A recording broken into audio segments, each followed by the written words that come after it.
blast here, one of these little communications I get, thankfully, from the Internet. During the program, people can send in little questions and stuff. And Sam in Socorro, New Mexico, says, hey, Art, ask Dr. Weiss if he's heard about Spirit Com tapes, and what does he think? Well, I bet you haven't, or maybe you have. I don't know.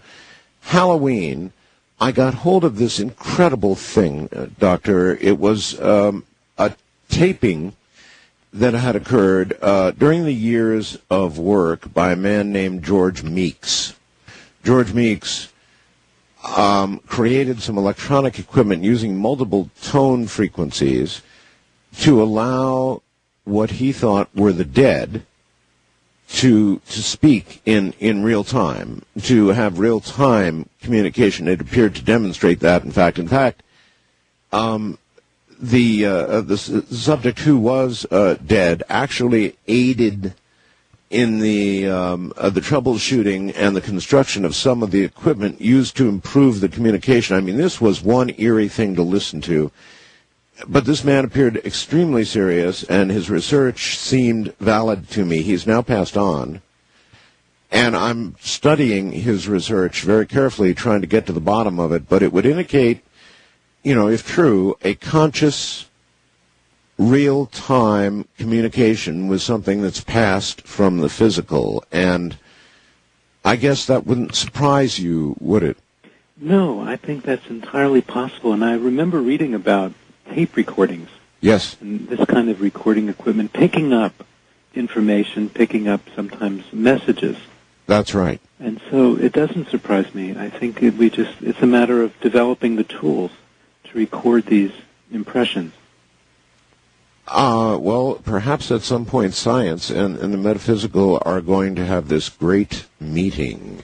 Oh, I think so. I think already the physicists are They are. The mystics of now, and when I read about string theory and theorems and parallel universes, it's really very similar to what I'm writing about now. It certainly is.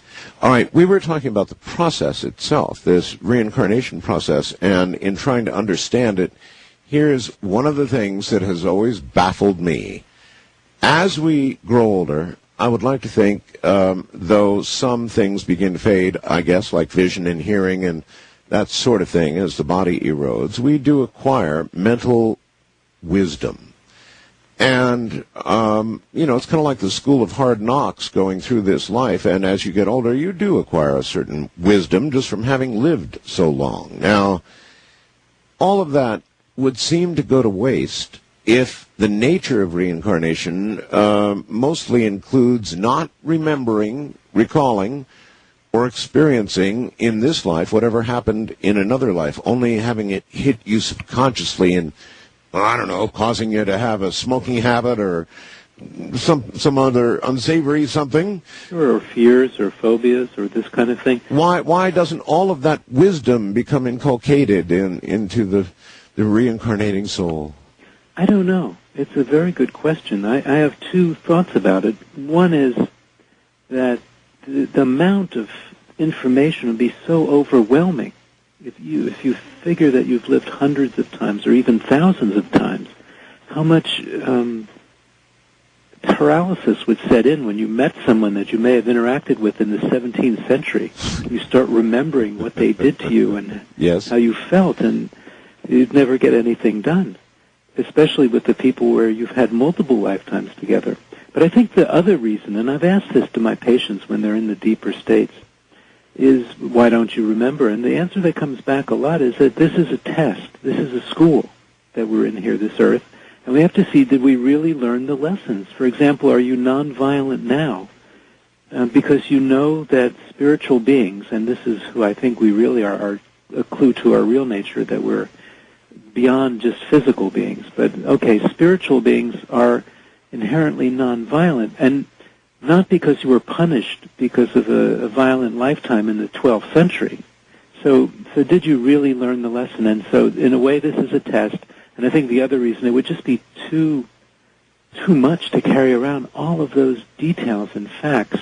But more and more people are remembering now, whether it's through regressions or spontaneously or deja vu or through dreams or traveling in Europe and you're in a city and you know your way around and where the old church used to be, and the secret room in the church, and yet it hasn't been there for the past 150 years. I think the consciousness is now expanding for whatever reasons, and more people are remembering their past lives.